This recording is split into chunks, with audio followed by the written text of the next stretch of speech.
जाते होंगे। कौन कौन उठता है 5 बजे? आप तो सभी समझदार हैं, आप तो उठेंगे 5 बजे 4 बजे, लेकिन बालकों के जो बालक बैठे हैं, कौन कौन उठता है 4-5 बजे?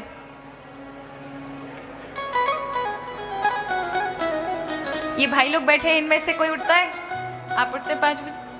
बहुत अच्छा। देखिए, ब्रह्म मुहूर्त का जो ब्रह्म मुहूर्त कहा जाता है, ध्यान दीजिएगा मेरी बात पर, क्यों कहा जाता है?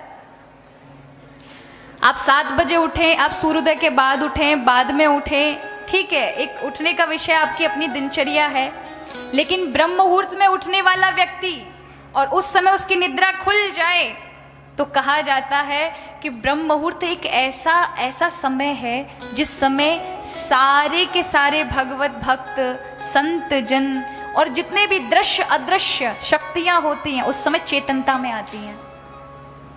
उस समय किया हुआ भगवत भजन, किए हुए अच्छे कार्य, किए हुए सोचे अच्छे मन के विचार, वो तुरंत सफल होते हैं, फलीभूत होते हैं। और कहते हैं उस समय भगवान नव चेतना बांटते हैं संसार को। जो ब्रह्म मुहूर्त में उठता है और ब्रह्म मुहूर्त में उठकर भगवत कार्य में, अच्छे सत्कार्यों में विचार करता है, मनन करता है, भगवत नाम लेता है, उसके जीवन में कभी व्याधि नहीं आ सकती। लेकिन जो महाराज उठेंगे 9-9, 10-10 बजे, क्या होगा?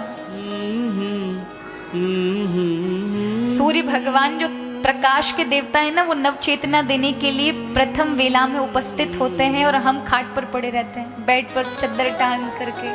तो ठाकुर जी भी कहते हैं, वाह भैया, सोते रहो तुम, और फिर दिन के 12 बजे उठेंगे तो क्या होगा? वो जो चेतनता थी, वो चेतनता ऊर्जा आपको मिल नहीं पाएगी। ठीक है, आप कार्य करेंगे, हो सकता है बहुत सारे अच्छे अच्छे कार्य कर लें, लेकिन आपको एक उमंग नहीं होगी, एक उछाव नहीं होगा जीवन में। इसलिए ब्रह्म मुहूर्त कोई साधारण नहीं है, इसी में संत ऋषि जागते हैं, इसी में ही भगवत भक्त जागते हैं, इसी में ही अच्छे दान पुण्य सत्कर्म किए जाते हैं। जो कहते ब्रह्म मुहूर्त में उठकर भगवत भजन करता है, बालक पढ़ते हैं ब्रह्म मुहूर्त के अंदर, वो विद्या को प्राप्त कर लेते हैं। इसलिए 3 बजे से 4 बजे के बीच में, 5 बजे के बीच में अवश्य बालकों को अध्ययन करना चाहिए। ये समय होता है जिस समय आपको बुद्धि का विकास मिलता है, प्रकाश मिलता है, स्मृति बढ़ती है। और उस समय अगर आप सो रहे होंगे ना, तो ज्यादा दिन नहीं बुद्धू बन जाओगे महाराज। यही समय है कि इस समय अगर आप पढ़ेंगे, अध्ययन करेंगे, भगवत भजन करेंगे, तो जो आप अपने मन में किसी भी प्रकार का भाव बनाकर रखें, वो तुरंत उसमें सफल हो जाएंगे।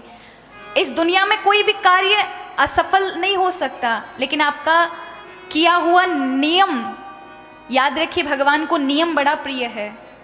कभी कभी क्या होता है, पूर्व में हम जब बालक थे तो नियम नहीं थे हमारे, अब हमारे नियम हो गए तो अब बहुत सारी चीजें देखनी पड़ती हैं। तो कई बार लोग रूठ जाते हैं, उनको लगता है कि पहले तो ऐसे ही कभी भी आ जाते थे, कभी भी कमरे में आ जाते थे तो उनको ऐसे मिल जाते थे। लेकिन अब क्या है, अब थोड़े से नियम होने की वजह से थोड़ा समय मिलते हैं, हम में कुछ थोड़ा बहुत ठाकुर जी का बन जाए।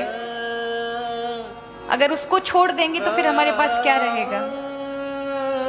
तो इस बात को आप भी, जहां हम भगवत नाम का बोलते हैं, अगर उसका थोड़ा भी अनुसरण नहीं करेंगे तो फिर कृपा प्राप्त नहीं होगी ठाकुर जी की। माना कि कथा कहना भी भगवत भजन ही है, लेकिन कहते हैं कथा कहना भगवत भजन है, लेकिन अगर आपने नाम जाप आदि अपने गुरु ऋण का भी कुछ नहीं किया ना, जो आपको जाप मिला है, जो आपको गुरु ने एक नाम दान दिया, उसका कुछ नहीं किया, तो फिर आप गुरु पे बोझ बन जाते हैं। इसलिए इस बात के लिए आप बिल्कुल बुरा मत मानिएगा। आपका जितना स्नेह पूर्व में था उससे ज्यादा स्नेह आज भी हृदय में बहुत है।